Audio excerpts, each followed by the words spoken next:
to speak to a symposium at the University of Toronto, and I said, UFOs are as real as the airplanes flying overhead.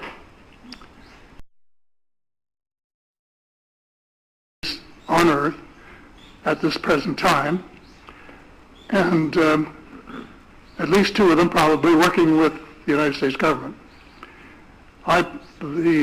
The other species that I learned about not too long ago was called the tall whites. To become spiritual beings and practice the one tenet that the world's major religions have in common, and that is the Golden Rule.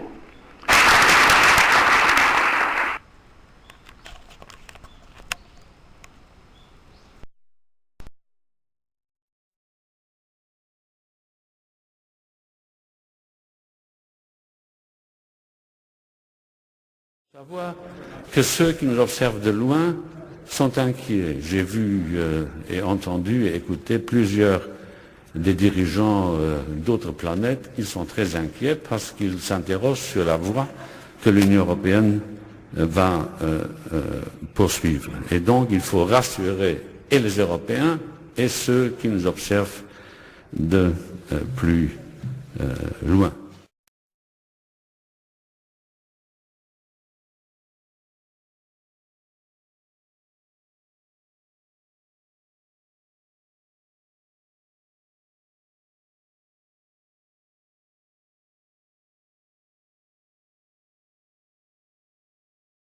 Der Brexit besorgt und verwirrt Europa. So sehr, dass EU-Kommissionspräsident Jean-Claude Juncker im EU-Parlament einige sehr merkwürdige Sätze sagte. Die sorgen jetzt für Aufsehen. Auf Französisch klingen sie so. Il faut savoir que ceux qui nous observent de loin sont inquiets. J'ai vu et entendu et écouté plusieurs des dirigeants d'autres planètes. Ils sont très inquiets parce qu'ils s'interrogent sur la voie que l'Union européenne va poursuivre. Et donc il faut rassurer et les Européens et ceux qui nous observent de plus loin. Übersetzt sagt Juncker hier, Sie müssen wissen, dass jene, die uns von weitem beobachten, beunruhigt sind. Ich habe gesehen und gehört, dass Führer anderer Planeten beunruhigt sind, weil sie sich dafür interessieren, welchen Weg die Europäische Union künftig einschlagen wird. Und deshalb sollten wir die Europäer und jene, die uns von außen beobachten, beruhigen. Kurios, im offiziellen Transkript der Rede fehlt genau die Stelle, an der Juncker von den Führern anderer Planeten redet. Französische Medien spekulieren nun, dass Juncker sich schlicht versprochen habe und die anderen Führer unseres Planeten meinte.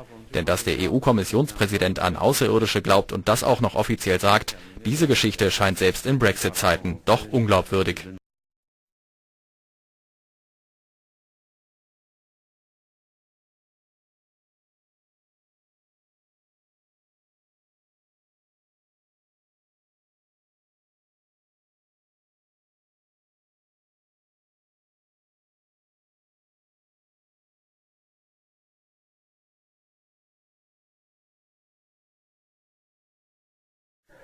Speech by President Jean-Claude Juncker to the plenary session of the European Parliament on the result of the referendums in the United Kingdom, Brussels, 28 June 2016, translated from French and German. Mr. President, Madam Chair of the Council, honorable members, Mr. President, the Parliament is about to discuss the future of Europe and place the United Kingdom with Europe and the European Union. I had a lot of meeting this morning, but I decided to come European Parliament because I believe that today, right now, my place is here as the heart of democracy. Our British friends have spoken by universal suffrage. The expression of will and political majority has to be respected by all. Democracy is democracy, and we must respect British democracy, and we view that has been expressed.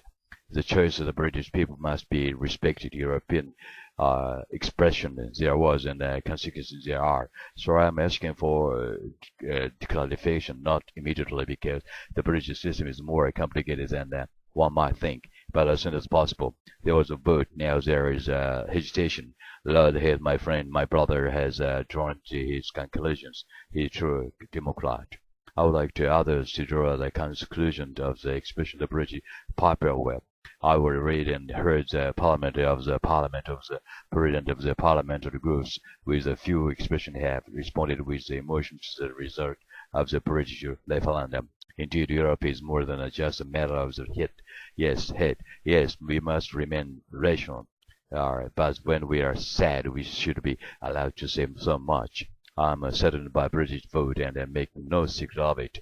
This isn't sentimentality. It is my profound conviction. I would have liked the United Kingdom to stay forever by our side. With that, it has decided otherwise. We must accept the consequences. The Prime Minister, whom I will be seeing later this morning, remains.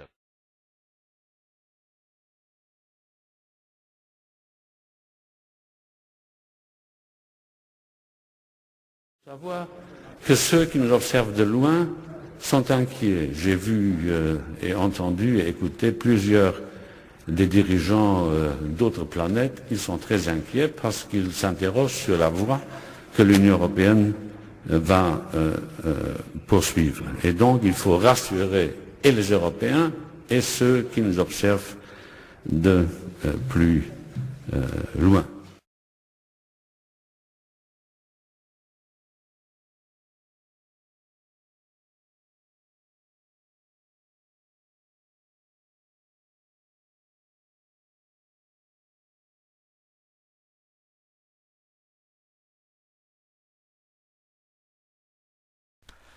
Hello, this is Hiroshi Hayashi, Hamama City, Japan. This is a sort of interview program of Home Pope Hilaire, the former Prime Minister of Defense and Force in Canada.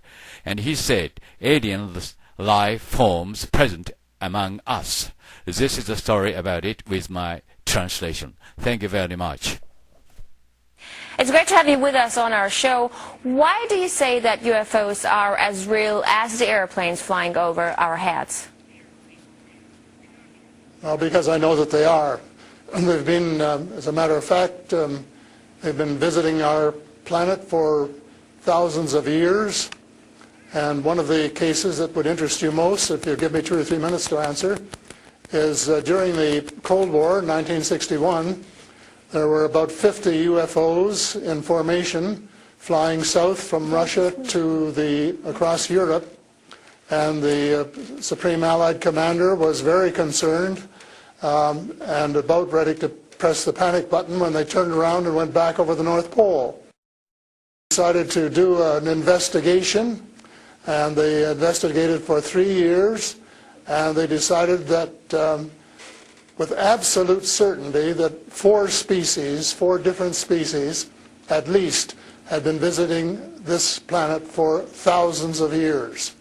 So that's, we have a long history of UFOs, and of course there's been a lot more activity in the last few decades since we invented the atomic bomb, and they're very concerned about that and the fact that we might use it again. And because the whole cosmos is a unity, and it affects not just us but other people in the cosmos, they're very much afraid that we might be stupid enough to start using atomic weapons again, and this would be very bad for us and for them as well. So no serious scientist has ever publicly confirmed evidence of an encounter with extraterrestrials. Why would scientists not confirm the facts if they exist? I'm afraid they must go out of their way not to find. Because if they did, even 10% of the amount of research I've done in the last 8 years, they would be as convinced as I am. I mean, they could do it even faster. Might take them a little longer, a military background, but there are so many wonderful books that tell these stories, and they've been authenticated. The sightings have been authenticated by more than one witness, and also by radar, and they have landed in various places around the world, including Russia. There's a famous case there, I can't remember the name of the place, but it was widely reported at the time. A man wrote a book about it, and then the French bought the book rights so that it wouldn't be circulated around. There's just so much evidence. Take the time off to do a little bit of research and study. But people just are, some people are interested and will take the time and the others just say, oh, you know, it's just fantasy. But since I've been public on this subject, I get, probably 3 or 4 emails a week from all over the world, from people who have actually witnessed sightings. And some of them who have actually been on the ships, and some of them who have actually been transported to another planet. And so this information is not, you know, it is top secret in a way that the governments aren't talking about it. But if you listen to the whistleblowers and the people who have worked in the industry and who know what is going on, there is just a lot of information out there, and it doesn't take very long to get your hands on it. But see, the problem is that some people who report UFO sightings and alien abductions have been shown to make things up, and to make things up to be famous, to make money, or just for a prank. How do we tell fiction from a fact? Well, you have to spend a lot of time trying to find, we used to say, separating the wheat from the chaff, and it takes a lot of effort. When I was minister, I got sighting reports, and when we checked them out, about 80%, about 8 out of 10, were not real. They were sights of Venus or plasma or, you know, a dozen other things. But there were 15 or 20% for which there was no explanation, and they were the genuine unidentified flying objects. These things go way back. One of the conferences I went to was in Las Vegas, was promoted by a chap who had written a book about crashes. And there were dozens and dozens and dozens of them, and many of them very, very well authenticated, so that it would be impossible to read all of that evidence and not to come to the conclusion that these vehicles were real. Have you ever had your own encounter? Not encounter with aliens, no. I have seen a UFO about 120 miles north of Toronto over Lake Muskoka, where I have a cottage. And 2 years ago, last Canadian Thanksgiving, which is October, my wife decided she wanted to go out and look at the stars. So I'm not much of a night man, but I put on my cap and went out with her. And she looked into the eastern sky and said, there's a star. And I turned around the other way and I said, oh, there's a much brighter one over here. And she looked and it was. And we watched it until our necks almost broke for about 20 minutes. And it was definitely a UFO, because it could change position in the sky by 3 or 4 degrees in 3 or 4 seconds. And I checked out, there were no satellites that could do that. The space station wasn't going by, and it isn't able to move that fast anyway. And there was no other explanation except that it was the real thing. And 2 days later, I went down on the dock, got a comfortable chair, and watched it came back almost to the same spot and entertained me for as long as I could take it. And then I went back to the cottage. But it was very interesting, because it would drop down in the sky and then it would roar back up, and then it would shift across a few degrees and do a circle and come back at a speed which, you know, just astronomical speeds. As you know, they travel very, very fast. So does it just look like a falling star that falls really quickly and then rises again? What does it look like? Well, it just looked like a star. It just looks like a star.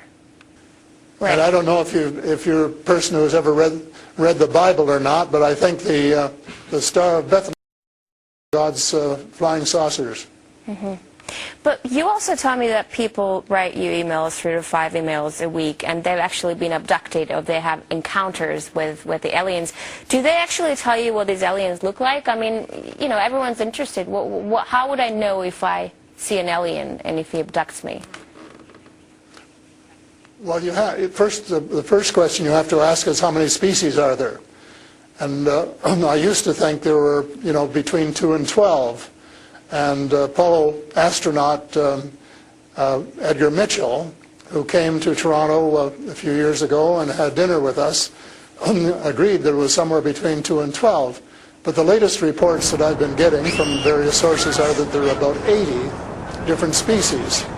And some of them looked just like us, and they could walk down the street, and you wouldn't know if you ran, walked past one. And they're what we call the Nordic blondes, and also the tall whites, who were actually working with the United States Air Force in Nevada.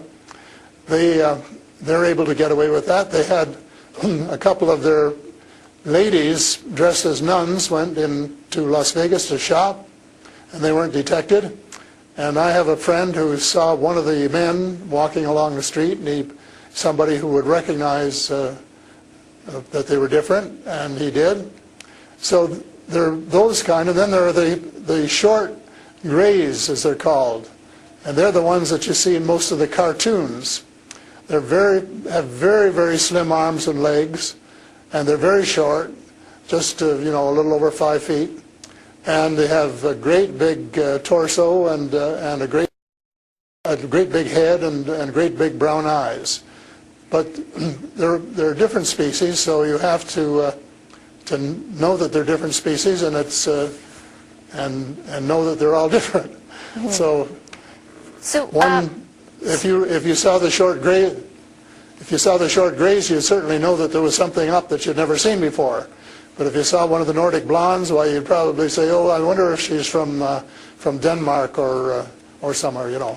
So this species that you're describing, are they all different in terms of nice and mean? Are some of them nice and benevolent? Are others nasty? Or how are they? Are they good to people on Earth, or are they here to harm them?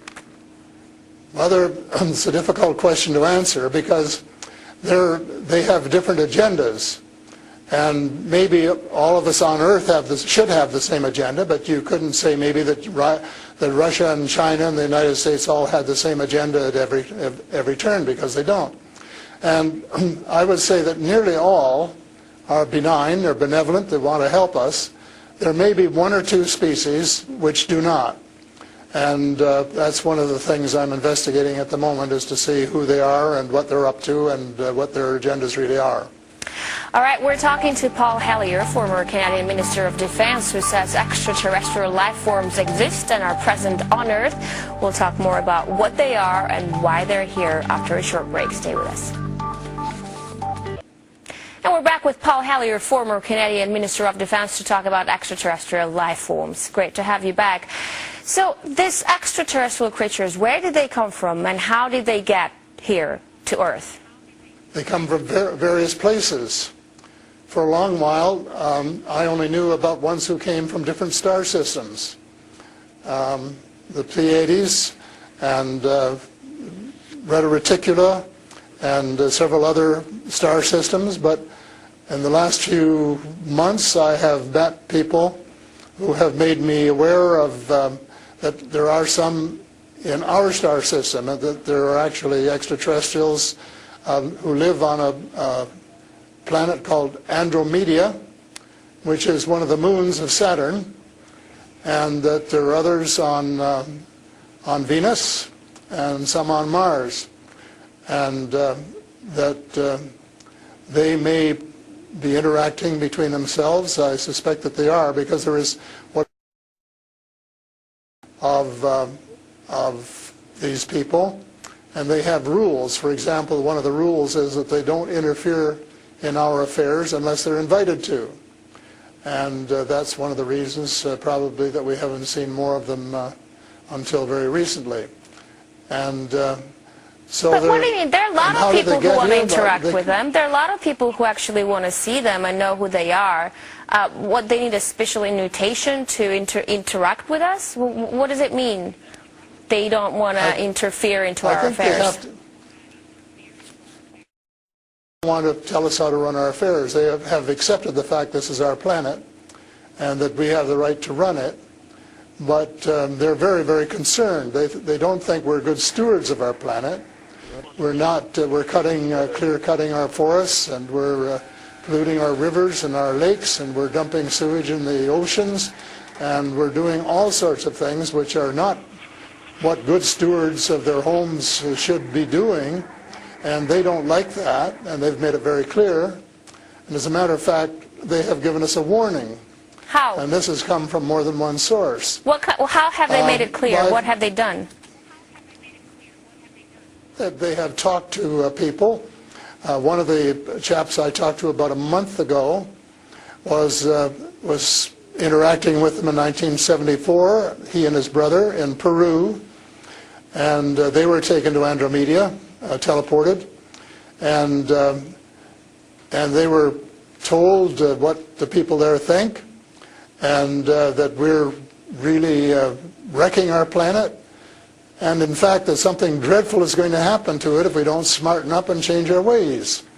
We spend too much time fighting each other, we spend too much money on military expenditures, and not enough on feeding the poor and looking after the homeless and the sick, and that we are polluting our waters and our air, and that we're playing around with these exotic weapons, thermonuclear weapons and atomic weapons, which have such a devastating effect both on our Earth and on other areas in the cosmos, and they don't like that.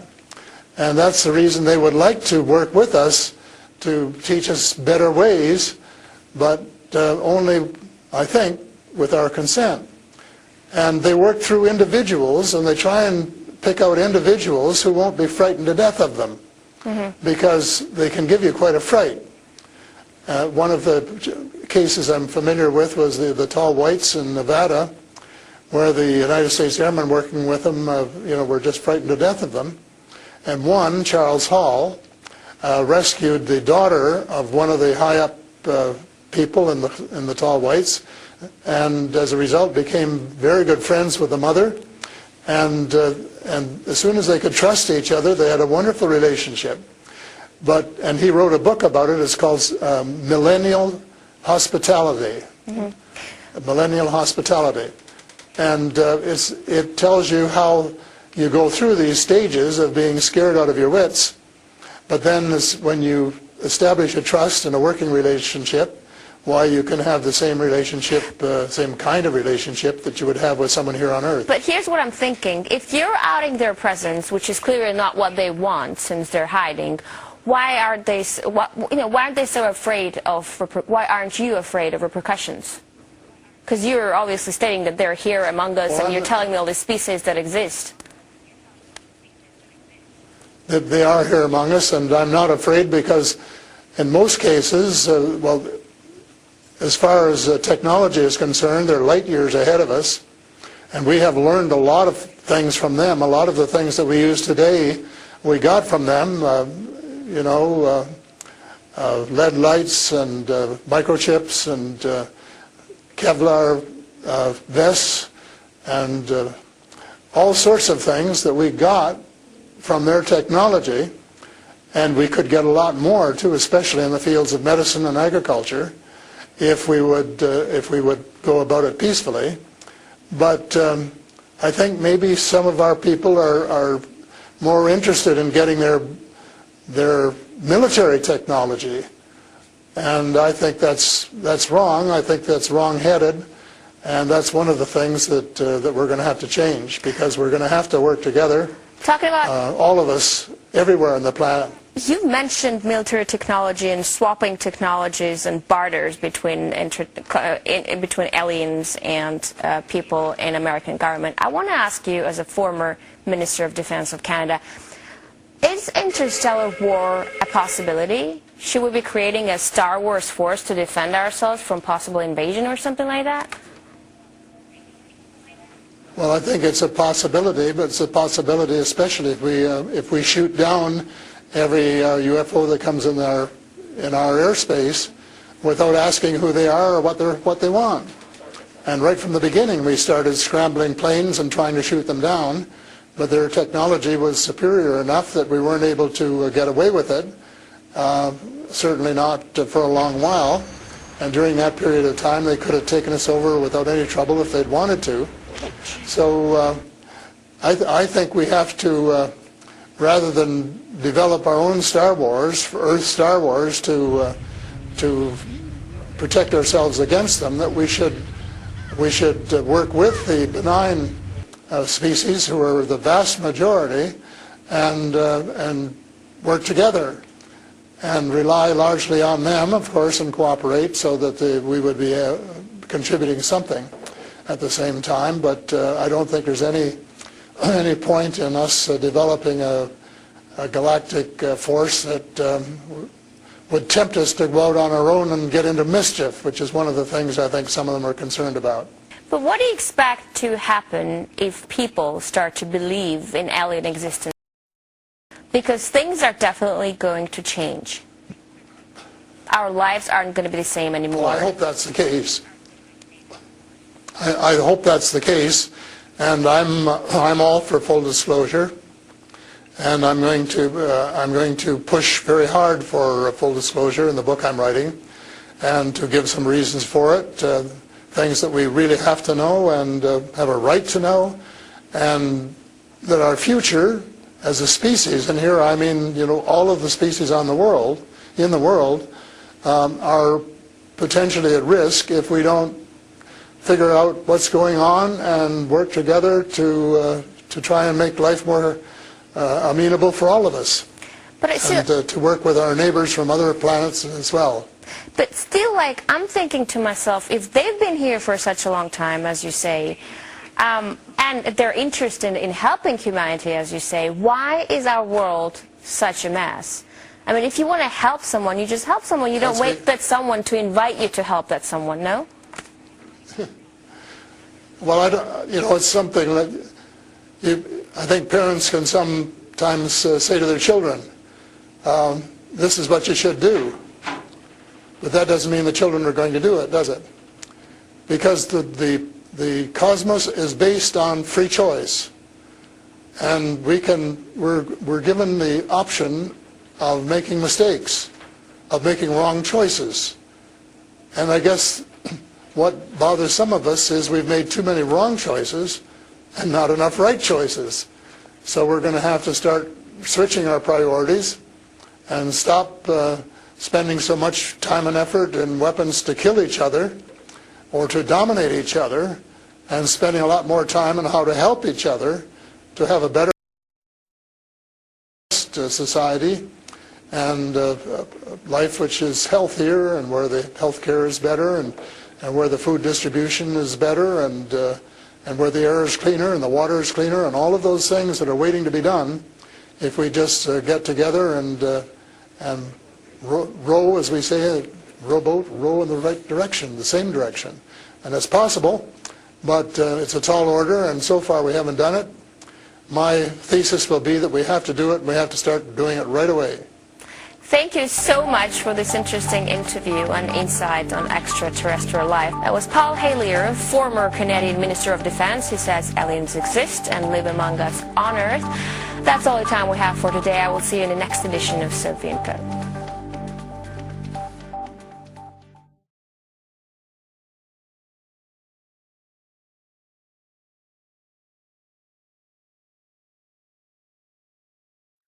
To our esteemed Honorable Paul Hellyer of Canada, we would give you 20 minutes, sir.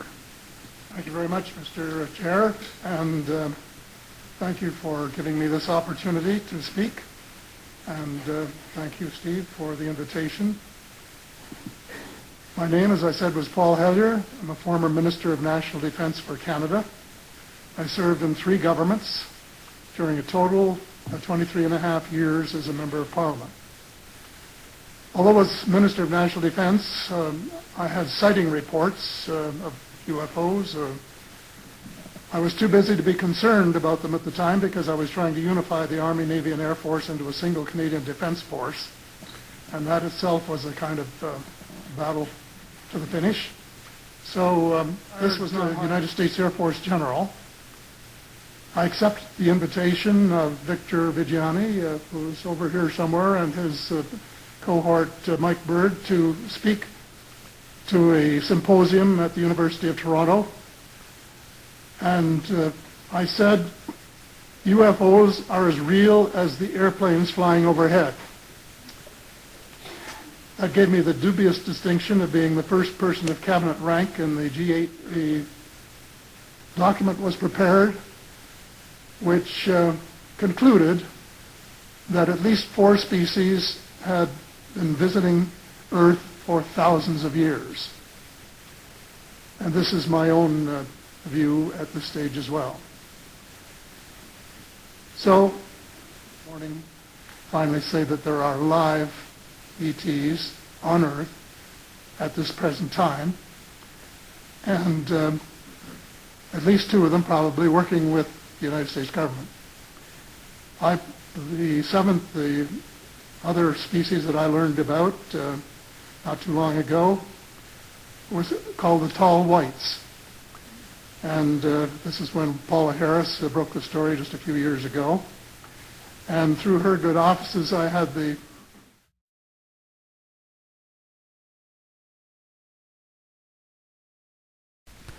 Cosmonaut Viktor Anashev commented on a UFO sighting that occurred while en route to the Salyut 6 space station in April of 1979 as follows. It followed us during half of our orbit. We observed it on the light side, and when we entered the shadow side, it disappeared completely. It was an engineered structure made from some type of metal approximately 40 meters long with inner hulls. The object was narrow here and wider here, and inside there were openings. Some places had projections like small wings. The object stayed very close to us. We photographed it, and our photos showed it to be 23 to 28 meters away. 宇宙飛行士ビクトル・アファナシェフは1979年4月、ソリュート6号宇宙船へ行く途中、UFO の目撃について次のようにコメントしている。それは私たちが周回する約半分の間、私たちについてきました。私たちはそれを昼の間に見ました。そして地球の影に入ったとき、それは完全に消えてしまいました。それは技術加工された構造をしていて、何かの金属で作られていました。内部構造を持った長さが40メートルくらいのものでした。その物体は幅の広いところと狭いところがあり、その中に隙間がありました。いくつかの場所には翼のような突起物がありました。その物体は私たちに大変近づいてきました。私たちは写真によれば23から28メートルの距離からその写真を撮ったことになります。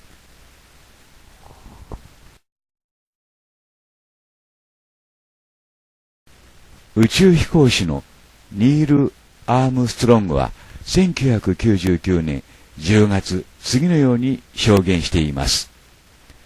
証拠はありませんが、私たちが入手可能な最高の情報による推測によれば、次のような結論に達しています。つまり、他の知的生命体がそこかしこ多くの場所に存在しています。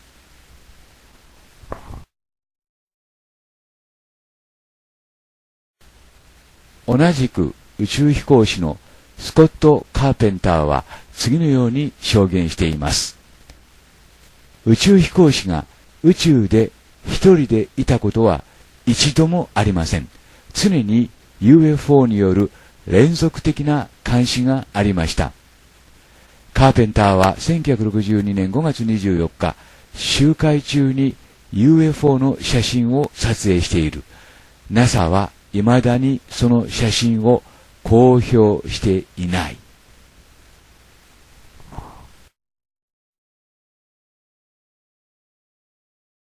アポロ17号ミッションの司令官であったユージン・サーナンは1973年ロサンゼルス・タイムズの記事の中に次のように書いている。私は UFO についてそれを尋ねられたことがあり、私は公にこう言ってきました。彼らは誰か他の人たちであり、どこかの他の文明の人たちであると思いましたと。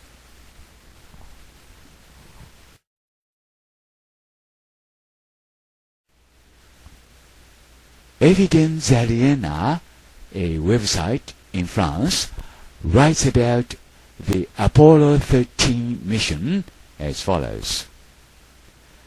The questions are so many, but to see these images we can guess and something and certainly take note that up there, surely, the Apollo 13 astronauts were not alone. フランスのエビデンザリエナウェブサイトは次のように書いています。アポロ13号ミッションについては疑問は多いが、これらの写真を見たところいろいろ考えられるが、ただ一つはっきりしていることは、そこにいたのはアポロ13号の宇宙船の3人だけではなかったということであると。Hiroshi Hayashi, Hamama City, Japan。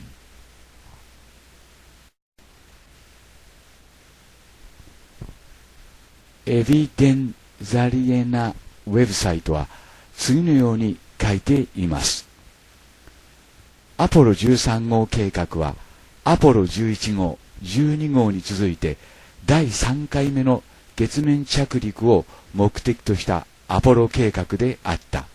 1970年の4月11日にその月面ミッションはフロリダのケネディ宇宙センターにて発射されたが、その発射から2日と半分経ったところで酸素タンクが爆発し、月面着陸はキャンセルされた。その爆発により宇宙船そのものが激しく損傷を受けたため、3人の宇宙飛行士たちは月面着陸船のアクエリアスへ移動し、月面に着陸するための手段として使われる予定だった宇宙船を機関船として使用せざるを得なくなった。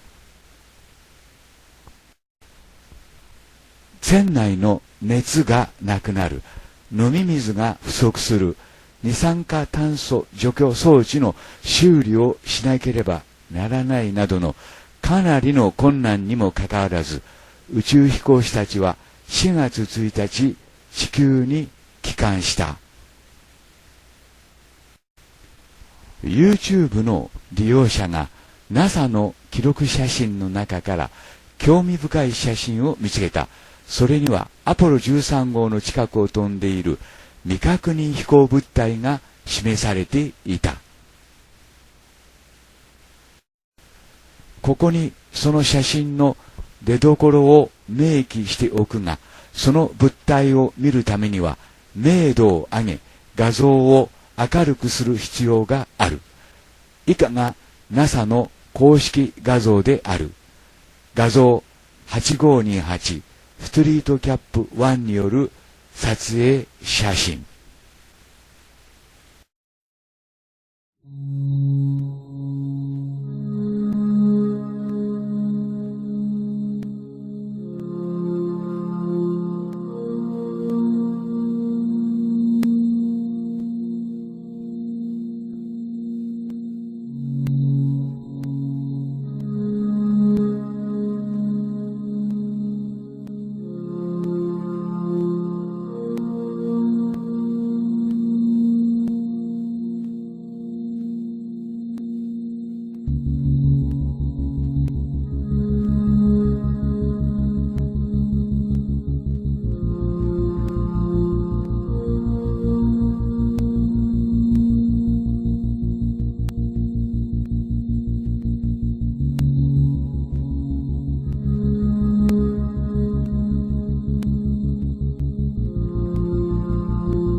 ここにお見せするのはアポロ13号宇宙船の周りに位置する人工物に見える物体である。このサイトのスコット・ワリングによれば、エイリアンの宇宙船は何か必要なことがあれば割り込んでくることができる範囲でアポロ13号の近くを飛行しているように見えるとのことである。次の写真の中ではもう一機の光る物体の前面に固体の物体を見ることができる。この物体はアポロ13号に事故を引き起こした謎の物体なのだろうか。アポロ13号の真のミッションは何だったのか。多分誰かによって禁止区域になっていた場所にアポロ13号が着陸を試みていたのではなかったのか。またそれ以来私たち人間はなぜ月面に着陸していないのだろうか。エイリアンの拒否にあったのか。疑問は多いが、これらの写真を見たところいろいろ考えられるが、ただ一つはっきりしていることは、そこにいたのはアポロ13号の宇宙船の3人だけではなかったということである。繰り返します。ただ一つはっきりしていることは、そこにいたのはアポロ13号の宇宙船の3人だけではなかったということである。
The idea of any explosion in space by any Earth government was not acceptable to the extraterrestrials, and that has been demonstrated over and over.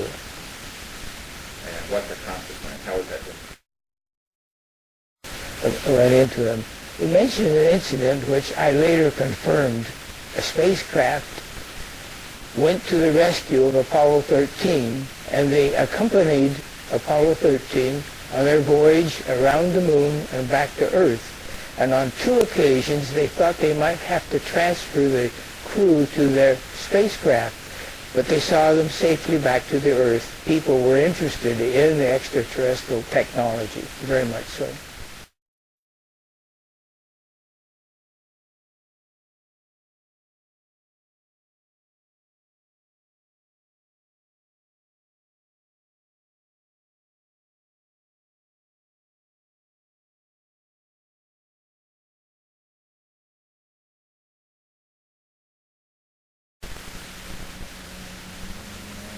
I am Lauren Ross Diedrichsen, Colonel, USA, retired. I got a Bachelor of Science degree, and then the Air Force sent me to the Stanford Business School to study management, and then promptly assigned me to Washington, D.C., and I served in the Chief of Staff's office shortly for orientation, And then they put me into the U.S. Atomic Energy Commission, where I became responsible for maintaining the inventory of the accountability of the nuclear weapons stockpile, and involved in the security and the, you might say, auditing the manufacturing facilities and the storage facilities for all the nuclear weapons in the U.S. アメリカ空軍大佐ロス・デドリクソンの証言。私は AEC、つまり原子力エネルギー委員会の議長と国防省の間の軍の連絡委員会の上級スタッフでした。私は陸軍だけではなく海軍、空軍、民間機関のほか CIA や国家安全機関、さらには私が開拓した他の機関の人たちとも知り合いになりました。そうした時代の間、私の職務の一つが核兵器の安全性をチェックするためのすべての核兵器施設を訪問するチームに同行することでした。そういう中、核兵器の貯蔵場所やいくつかの製造施設の上に現れた UFO の報告を私たちは手に入れていました。そしてそういうことが連続的に続いていました。核兵器の上を飛ぶ UFO の飛行は大変深刻な問題として取り上げられていました。資料11を添付しますので、それを見てください。事実、そうした問題は目撃者が故意にそうした情報を流したりすると、あまりにも大きな政治問題、あるいは外交問題を巻き込むことになりましたので、大変深刻な問題として取り上げられていたわけです。レーダーに UFO が捕捉されたようなほとんどのケースにおいては、航空機が UFO の飛行を妨害するためスクランブルがかけられました。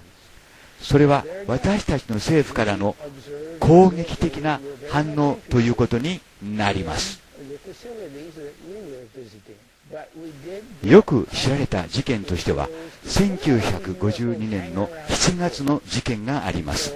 その事件の時は私は光を放つディスクタイプのクラフトを見ました。その事件の後、フェルト海軍大将の下で核兵器実行計画の選択的指揮権のポストの責任者として連合司令官に就任しました。私は SAC 作戦のもと、ノーラッド、つまり北米防空総司令部とも連絡を取り合いました。そして核兵器の使用に関する作戦計画にも携わりました。他にも2例、私は UFO と核兵器に関する事件について知っています。2例のうち先の1例というのは1961年だったと思いますが、太平洋で核兵器を爆発させた時のことです。それは ET たちによって引き起こされたものですが、驚くべきものでした。なぜならその時数時間にわたってどんな場合も太平洋上で無線通信が途絶えてしまったからです。電離層にまで影響を与えたところから、外惑星人たちがその爆発実験に関心を持っていたことには間違いありません。事実、ET たちの宇宙船は磁場汚染が理由で航行が不可能になったからです。2つ目の事件は1970年代の終わりか1980年代の初めに起きたものです。その時私たちは核兵器を月まで運び、そこで科学的な測定のための爆発をさせるつもりでしたが、これは外惑星人にとっては受け入れがたいことでした。 ET たちはその武器が月へ到着する前に破壊してしまいました。地球のどんな政府による宇宙での核兵器の爆発は外惑星人にとっては受け入れがたいものです。そのことは私たちが何度も何度も宇宙へ送り届けた核兵器がことごとく破壊されてしまったことでも示されていることです。繰り返します。地球のどんな政府による宇宙での核兵器の爆発は外惑星人にとっては受け入れがたいものです。そのことは私たちが何度も何度も宇宙へ送り届けた核兵器がことごとく破壊されてしまったことでも示されていることです。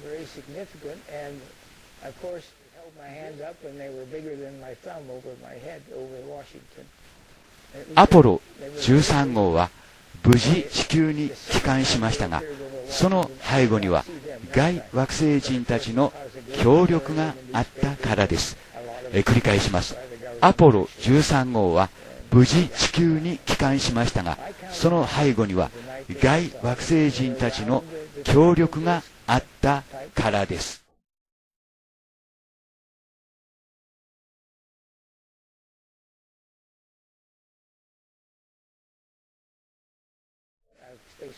But they were there, they were illuminated, they were quite visible. A spacecraft went to the rescue of Apollo 13, and they accompanied Apollo 13 on their voyage around the moon and back to Earth. And on 2 occasions, they thought they might have to transfer the crew to their spacecraft, but they saw them safely back to the Earth. People were interested in the extraterrestrial technology, very much so. In fact, that was the time when Area 51 became notorious.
Stephen M. Greer, M.D., wrote in his book Unacknowledged as follows.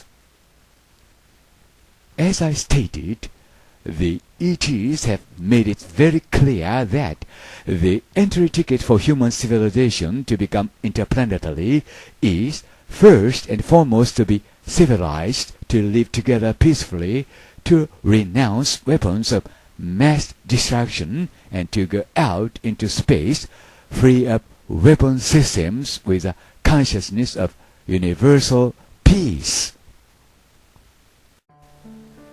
スティーブン・ M. グリアー MD は次長 Unacknowledged の中で次のように述べています。私がすでに述べたように、外惑星人は次のことを明確にしている。つまり、人間文明が外惑星人になるためには、まず最初にして、かつ最大に、皆が平和に一緒に暮らすために、人間自身が文明化することである。そのためにも、大量破壊兵器を放棄し、宇宙の平和を守るという意識を持って、宇宙に武器システムを持ち込んではならないということである。War in space to replace war on Earth is not evolution, but cosmic madness. A world that's united in fear is worse than one divided by ignorance. It is now time for the great leap into future, a leap that moves us out of fear and ignorance and into an unbroken era of universal peace. This is our destiny. It will be ours just as soon as we choose it.